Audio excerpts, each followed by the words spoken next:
নমস্কার, আমি সুমনা আপনাদের মাঝে হাজির হলাম নতুন একটা রেসিপির সাথে। আজকে একটা মিষ্টির পদ বানিয়ে দেখাবো।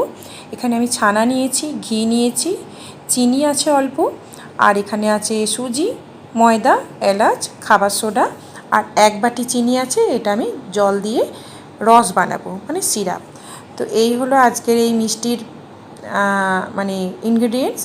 তো এখানে আমি ছানাটার জল ঝরিয়ে নিয়েছি। ছানাটার জল কিন্তু একদম বিশাল চেপে চেপে যে জল ঝরাবেন সেরকম না, হালকা চেপে জল ঝরাবেন, নাহলে কিন্তু ছানাটা বেশি ছিবড়ে হয়ে যাবে, তাহলে কিন্তু মিষ্টিটা পারফেক্ট হবে না। এখানে ঘি দিয়ে দিলাম, সুজি দিয়ে দিলাম, ময়দা দিয়ে দিলাম, আর অল্প একটু চিনি যেটা ছানার মধ্যে মেশাবো সেটাও এই ছানার সঙ্গে দিয়ে দিলাম। তো সমস্ত কিছু একসাথে এইভাবে দিয়ে বেশ ভালোভাবে আগে মেখে নেব হাতের সাহায্যে। তারপর এটাকে অনেকক্ষণ ধরে আমি হাতের তালুর সাহায্যে এইভাবে মাখবো। তো আমি খাবার সোডাটা দিতে ভুলে গিয়েছিলাম, তো এরকম এক চিমটে খাবার সোডাটা দিয়ে আরও একটু ঠেসে নিলাম। তো এটা যতক্ষণ না পর্যন্ত এই ছানাটা মসৃণ হচ্ছে ততক্ষণ পর্যন্ত কিন্তু ওই হাতে মেখে নিতে হবে। যখন মসৃণ হয়ে যাবে জানবেন পারফেক্ট হয়ে গেছে। তো এরপর আমি ল্যাংচার আকারে গড়ে নিয়েছি, এদিকে তেল গরম করতে বসিয়ে দিয়েছি, আর ওই সাইডে আমি রসটা বানিয়ে নেব। তো চিনিটা ঢেলে রসটা বানিয়ে নেব।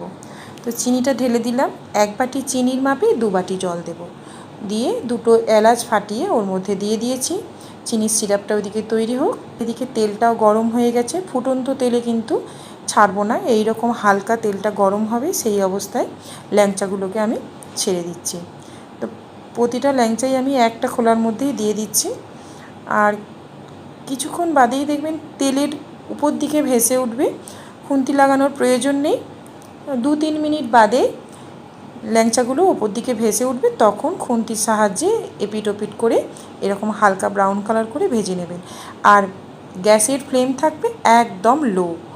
তো এরকম বেশ রঙটা ধরলে তখন আপনারা ল্যাংচাগুলোকে তুলে নেবেন। তা আমি প্রত্যেকটা ল্যাংচা তোলা হয়ে গেছে। এরপর এটাকে রসের মধ্যে ডুবো। এটা 1 থেকে 1.5 ঘন্টা রসের মধ্যে ডুবানো থাকলে ভালো হয়। তো আমার 1-1.5 ঘন্টা মতন সময় ছিল না, আমি 1 ঘন্টা মতন রেখেছিলাম। তো 1 ঘন্টা বাদে আসছি। এরপর দেখুন 1 ঘন্টা বাদে আমি ল্যাংচাগুলো দেখাচ্ছি। একটু বেশি সময় ধরে রাখলে রসটা ল্যাংচার মধ্যে ঢুকে যায়। তো ল্যাংচাগুলো আমি তুলে দেখাচ্ছি এটা কতটা সফট হয়েছে, আর দেখতেও যেমন সুন্দর হয়েছে, খেতেও কিন্তু দুর্দান্ত হয়েছিল। এই দেখুন চামচের সাহায্যে কাটছি, কতটা সফট দেখেই বোঝা যাচ্ছে। আর এটা খেতেও কিন্তু সত্যি বলছি দুর্দান্ত লেগেছিল। আমার বাচ্চারা বুঝতেই পারেনি যে এটা কেনা না বাড়িতে বানানো। ধন্যবাদ।